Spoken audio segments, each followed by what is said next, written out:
Oke, sekarang kita bicara Coach Doni. Jadi udah jalan KF. Nah, sekarang kalau dari BB turun berapa ke berapa? Nih BB ya, sebenarnya nggak kebayang ya dulu berat badannya langsung turun drastis ya. Karena memang tujuanku untuk melakukan menjalani lifestyle KF itu pertamanya memang ya udahlah, aku coba dulu ya. Ternyata berhasil dan memang bikin makin pede, makin yakin. Oh iya ya, ini udah bisa bikin obat menjauh nih, gitu loh ya, udah bisa aku buang nih obat. Ya ternyata berat badannya itu ya di luar ekspektasi sebenarnya. Dari 69 ya itu tiba-tiba ya selama 6 bulan jalanin KF nih berat badan jadi 47. 47 ya bayangin. 47 tapi memang secara organ, secara ini jadi lebih fit gitu loh. Tidur pakai AC, nggak gampang masuk angin. Bahkan tidur di lantai pun juga, kalau dulu di lantai tidur besoknya udah nggak enak, ini mempan ya. Terus kena angin malam juga masih everything is okay, cuman memang berat badan 47. Tapi waktu itu memang pikirannya adalah udahlah nggak apa-apa lah masalah berat badan ya.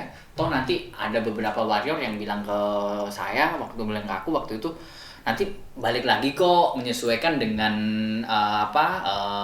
kondisinya. Ya oke, is okay, menurutku nggak ada masalah. Cuman waktu itu karena tekanan ya, kadang di sini berat badan udah ceking, muka udah kayak gimana. Nah, jadi kalau 47 tinggi 163 tuh menurutku udah ceking banget dulu. Udah underweight, udah 17 underweight. Berapa ya kalau dihitung itu di BMI ya, yang pakai BMI ya, itu udah 17 hampir, udah di bawah 18 deh gitu loh ya. Jadi udah underweight banget, jadi semua celana pakai itu udah kayak sampai istri, "Mas, kamu celananya kegedean." Kegedean bukan kegedean di perut ya. Istri protes gitu. Protes. Jadi suaminya jadi ceking gitu. Protes, kalau ngomong protes. Tapi karena dia tahu Ada sehat ya. ada sehat dan dia Oke. udah buka, istilahnya udah melihat, udah nggak minum obat, nggak pernah kerokan, asam lambungnya udah membaik, ya udah deh lakukan aja, nggak apa-apa lah gitu loh, yang penting ini gitu loh. Tapi sekelilingnya, maksudnya temennya, keluarganya, iya keluarga aku juga, orang tuaku pada bilang udahlah nggak perlu kayak gitu-gitu lagi, nggak perlu makan kayak gitu lagi, udahlah makan nasi aja, udahlah balik lagi biar kelihatan gede lagi, biar kelihatan gemuk lagi. Nah itu jadi, di situ. Jadi ini tantangannya nih teman-teman. Akhirnya gitu. Istri tapi tetap ya terserah kamu kalau mau balik lagi ya itu urusanmu. Tapi waktu itu pikiranku cuma satu, kalau aku balik lagi ya ke karbo, ya itu mungkin obatnya akan aku beli lagi. Yeah. Nah, asam lambung akan aku deketin lagi nih. Yeah. Akan jadi temen lagi asam lambung. Ini udah ibaratnya sama asam lambung udah talak nih. Udah pisah. Ya. Talak 3 lagi ya. Iya, nanti kalau misalnya aku makan ke karbo lagi, terutama kalau nggak enaknya makan karbo itu sebenarnya kita mungkin bisa jaga ya, tapi mungkin cravingnya yang kita nggak bisa jaga gitu loh. Apalagi waktu itu memang aku jarang olahraga ya, jadi tidak mengenal olahraga itu dulu cuman pencitraan aja. Jadi cuman jalan kaki, lari, selfie, beli bubur. Nah, itu olahraganya. Beli bubur ya. Jadi olahraga bakar kalori cuma seberapa, habis itu beli buburnya 2 mangkok. Masalahnya udah beli bubur dulu satu mangkok setengah, terus habis itu udah ditambahin itu ya. Berapa jam kemudian pulang ya beli gorengan.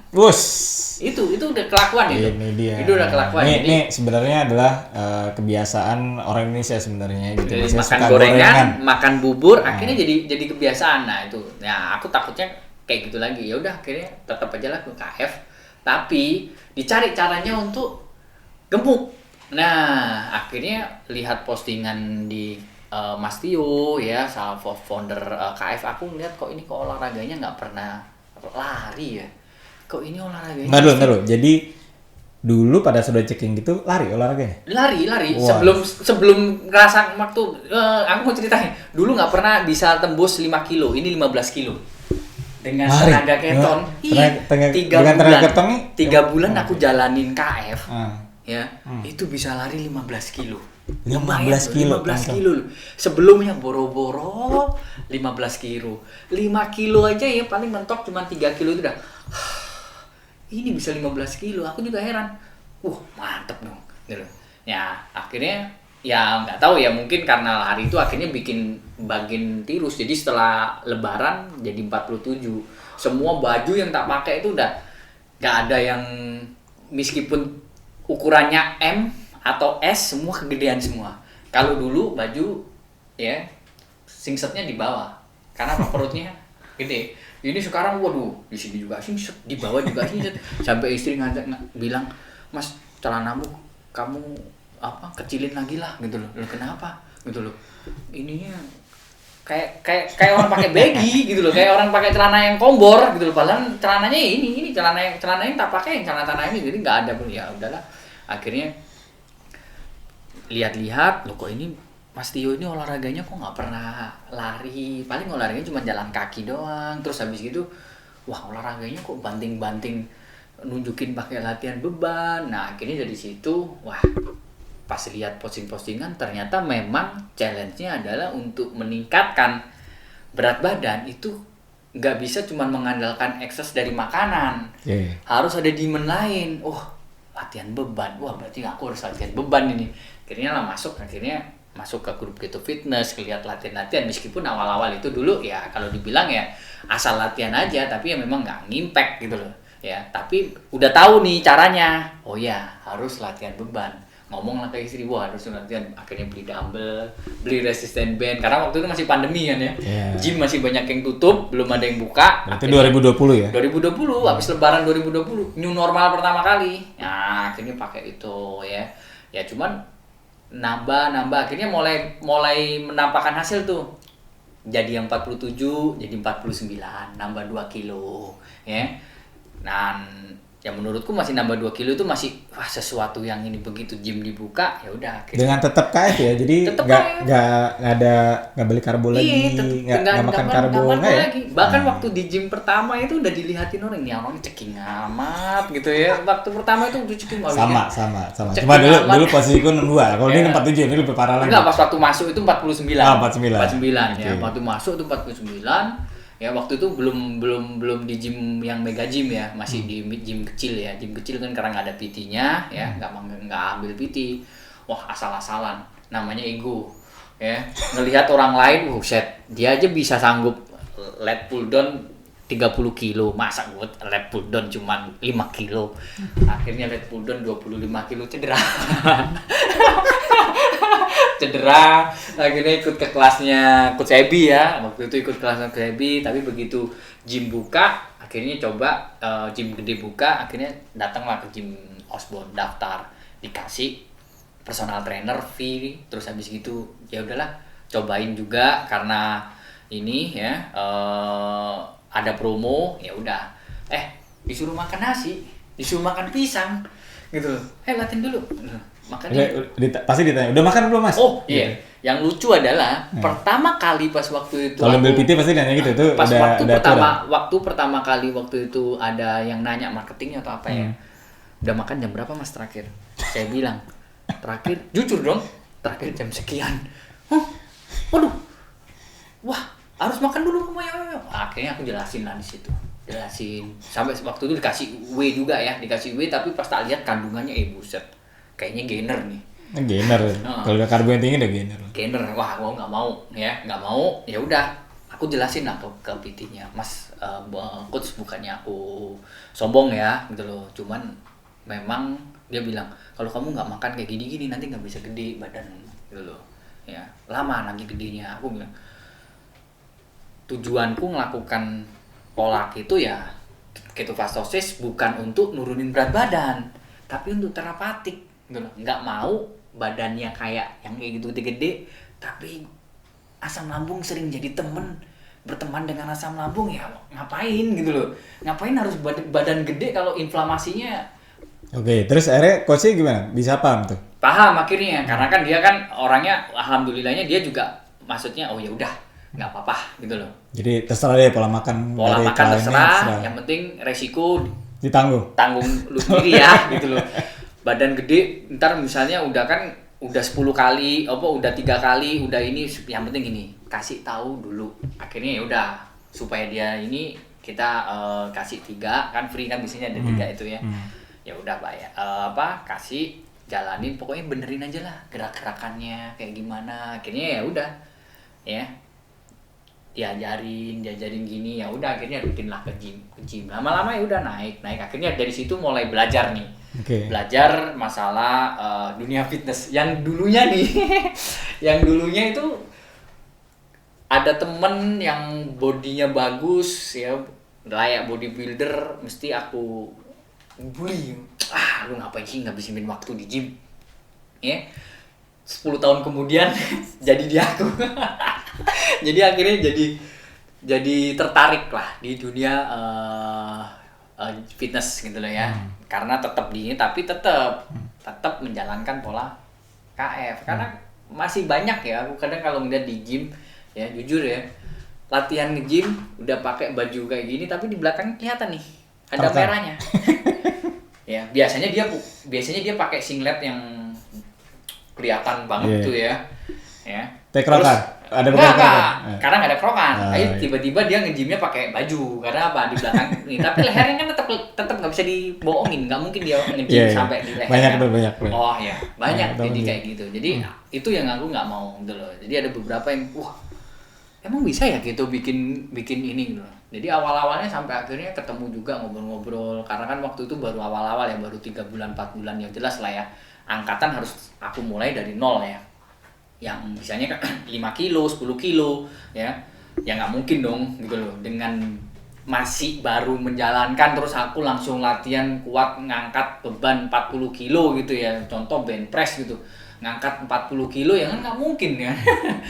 Atau mungkin yang real dead ya, real dead itu ya, atau pack fly gitu ya, kan nggak mungkin langsung bisa sampai 40 kilo 50 kilo kan nggak mungkin. Nah, karena badannya aja baru masuk gym aja baru 3 bulan dibilangin, wah kamu nggak akan bisa ini nih, nggak akan punya power kalau misalnya kamu nggak makan nasi.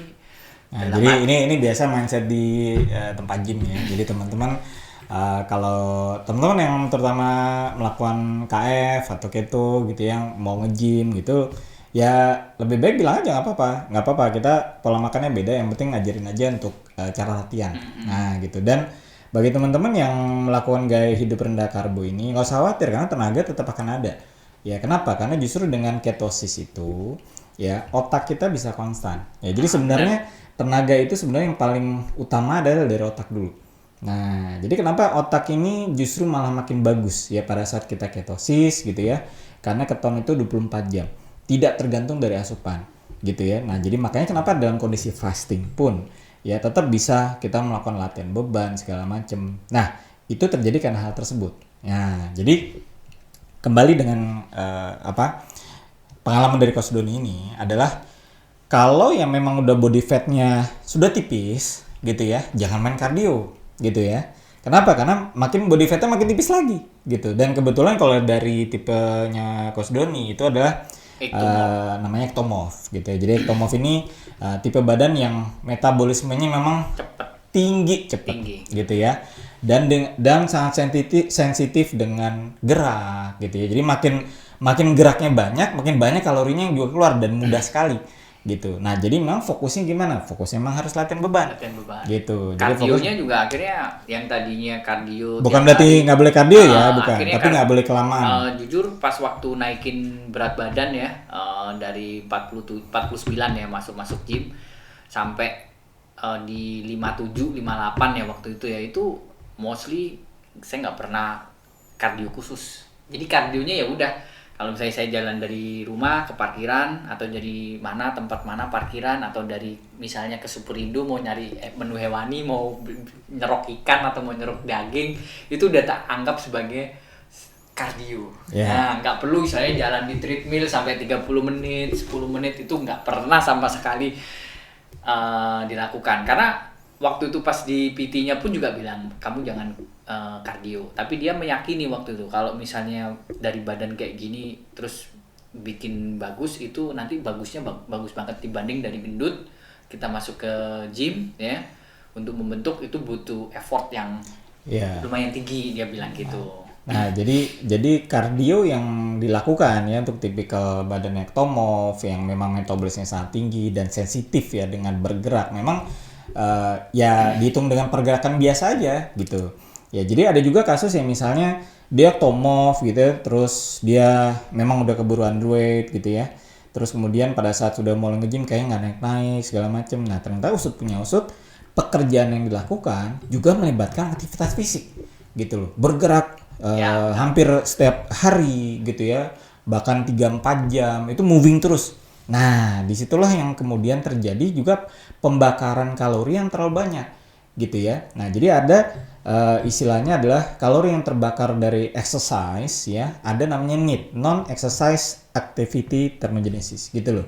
Nah itu yang juga berpengaruh gitu. Jadi artinya kalau misalnya kalori yang terbakar itu selain dari latihan atau olahraga dalam hal ini, nah juga dilihat dari tipikal pekerjaan ya. Ini kasus terakhir juga ada ya, klien gitu ya. Nah itu usut punya usut, pekerjaannya adalah di pasar gitu ya. Di pasar dari pagi sampai pagi dari jam 6 ya sampai jam 9. Aku tanya, Mbak di pasar itu gimana? Moving atau stay atau diam? Oh moving mas, kemana-mana ini segala macam. Nah ini yang kemudian terjadi defisit kalori yang besar-besaran gitu ya. Kenapa? Karena dengan tipikal badan memang udah mirip-mirip ektomorf seperti Coach Doni seperti ini, gitu ya. Makin meruncing lagi. Nah, makin turun gitu. tajam gitu. Jadi nah, gitu. Ini yang mesti teman-teman bukan waspada ya, artinya memperhatikan gitu ya. Tipikal badan, kemudian aktivitas harian gitu ya. Ada juga saudara kemarin ya pas lebaran ketemu udah keto gitu kan. Pas ketemu, loh, kok tambah kurus lagi? Iya mas, gitu ya mas. Tambah kecil lagi nih segala macam. Ya usut punya usut, dia kerja di bandara itu dia moving around ya selama bergerak ini segala macam, ya makin tipis badannya. Iya benar. Nah jadi di sini dengan gaya hidup keto atau ketofastosis ini, karena memang sudah rendah karbo ya, jadi untuk bisa insulin naik, untuk bisa menumpuk lemak lagi udah hampir minim terjadi gitu. Nah jadi yang sekarang harus dilakukan ya bagi teman-teman yang tipikal yang seperti Coach Doni adalah emang fokus latihan beban gitu loh. Kenapa? Untuk menambah massa otot. Nah sekarang Coach Doni sudah buktikan bahwa dengan konsisten latihan beban udah berapa tahun nih? 2 tahun berarti ya? Iya hampir 2 tahun. Ya. 2 tahun sekarang gaining weight-nya udah berapa?